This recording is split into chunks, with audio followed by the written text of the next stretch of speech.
وزیر اعظم پاکستان عمران خان نے ایک امریکی اسکالر کو انٹرویو دیتے ہوئے قوم کی رہنمائی کی۔ انہوں نے فرمایا کہ پاکستان میں ایک انقلاب برپا ہو چکا ہے۔ اس انقلاب کی مثال انہوں نے فرانس، برطانیہ، روس کے انقلابوں سے نہیں دی، بلکہ اس کائنات کی سب سے عظیم شخصیت پیغمبر اسلام کی ریاست مدینہ کے حوالے سے بیان کی۔ پاکستان ٹیلی ویژن پر چلنے والے اس انٹرویو، جس کو دوسرے تمام چینلز نے بھی نشر کیا، کا سرکاری ترجمہ کچھ یوں لکھا گیا، اور بنیادی طور پر یہ ہوا کہ جب پیغمبر صلی اللہ علیہ وسلم نے مدینہ کی ریاست قائم کی تو انہوں نے ان لوگوں کی صلاحیتوں کو اجاگر کیا جن کی پہلے کوئی حیثیت نہیں تھی۔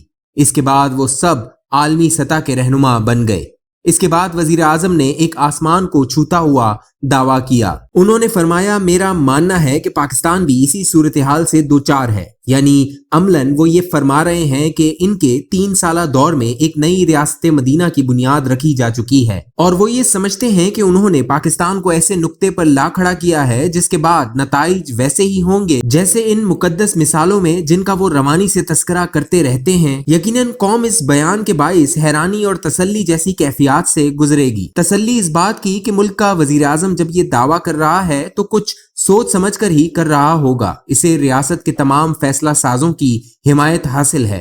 تمام انٹیلیجنس ایجنسیاں ان کو بغیر تعطل کے معلومات فراہم کرتی ہیں۔ وہ اپنی جماعت کے نمائندگان سے مسلسل رابطے میں رہتے ہیں۔ پچھلے چند ہفتوں میں اتحادی جماعتوں کے ساتھ انہوں نے طویل نشستیں کی۔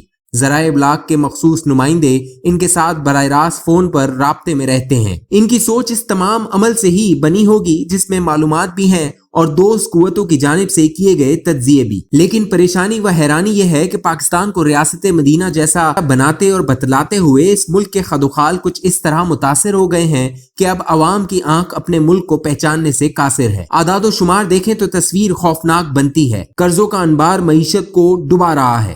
1947 سے 2018 تک 30 خرب روپے تک کے قرضے حاصل کیے۔ ان قرضوں کے ساتھ پاکستان کی سیاست میں پھیلی ہوئی بدعنوانی، لوٹ مار، قومی خزانے پر ڈاکے مارنے کے تمام الزامات بھی جڑے ہوئے ہیں۔ یعنی عمرانی انقلاب سے پہلے جتنے بھی حکمران گزرے، انہوں نے بدترین پلاننگ اور خوفناک ترین کرپشن کے نتیجے میں اس ملک کو 30 خرب روپے کے قرضوں میں ڈبو دیا۔ عمران خان کی حکومت کے آتے ہی قوم کو بتایا گیا کہ اب ایک سیاسی مسیحا آ گیا ہے جو قرضوں کی دکان کو بند کرے گا، ملک کو اپنے وسائل کی بدولت اپنے پاؤں پر کھڑا کرے گا، اور اس طرح ایک آزاد قوم دوبارہ سے جنم لے گی۔ امید یہ دلوائی گئی تھی کہ 30 خرب کے قرضے کم کر کے 20 خرب کیے جائیں گے، تو اس طرح 10 خرب کی بچت ہوگی، اور چونکہ نئے قرضے نہیں لینے پڑیں گے تو یہ خطیر رقم عوام کی فلاح پر خرچ کر کے ان کے تمام خوابوں کی تعبیر کر دی جائے گی۔ مگر اسٹیٹ بینک کی طرف سے جاری کردہ رپورٹ کے مطابق پچھلے 3 سالوں میں 20 خرب روپے کے مزید قرضے لیے گئے ہیں، جو ملک 2018 میں 71 سال کی ٹامک ٹوئیاں کے بعد 30 خرب روپے کا مقروض تھا، آج 50 خرب کے قرضے کندھوں پر اٹھائے پھر رہا ہے۔ 3 سالوں میں پاکستان کی تاریخ کے تمام قرضوں میں 70% کا مزید اضافہ اب ہماری اگلی نسلوں کو نگلنے کے لیے تیار ہے۔ مزید وضاحت کے لیے یہ سمجھ لیجئے کہ 2018 میں پاکستان کا ہر شہری، بچہ، بڑا، بوڑھا، جوان، جھولے میں جھولتا ہوا، قبر میں ٹانگیں لٹکائے ہوئے فی کس 1,44,000 روپے کا مقروض تھا۔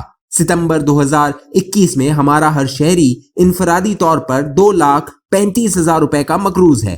یہ قرضے اگر ان چھپی ہوئی صلاحیتوں کو اجاگر کرنے کے لیے استعمال کیے جاتے جن کا وزیر اعظم ذکر کر رہے ہیں تو ان پر کوئی انگلی نہ اٹھاتا۔ ہم سب اپنے وزیر اعظم کا لہجہ اپنائے ہوئے یہ کہہ سکتے ہیں کہ قوم کو بنانے کے لیے پیسوں کی ضرورت پڑتی ہے، اور ہم نے یہ پیسے ہر ممکنہ ذرائع سے قرض کی صورت میں حاصل کر کے پاکستان میں 1400 سال پہلے والی ریاست مدینہ جیسی صورتحال بنا دی ہے۔ اس کے بعد جب اس تبدیل شدہ قوم میں سے لیڈران اٹھیں گے تو وہ قرضوں کے ان انباروں کو ایک ہی جھٹکے میں واپس کر دیں گے، بلکہ مراد سعید کے محاورے کے مطابق جن سے یہ قرضہ لیا ہو ان کے منہ پر دیم ماریں گے۔ مگر قوم اپنی صلاحیتوں کو نکھرتا ہوا نہیں دیکھ پا رہی۔ ایک بین الاقوامی سروے کے جاری شدہ رپورٹ کے مطابق 87% پاکستانی ملک کی سمت کے بارے میں پریشان ہیں۔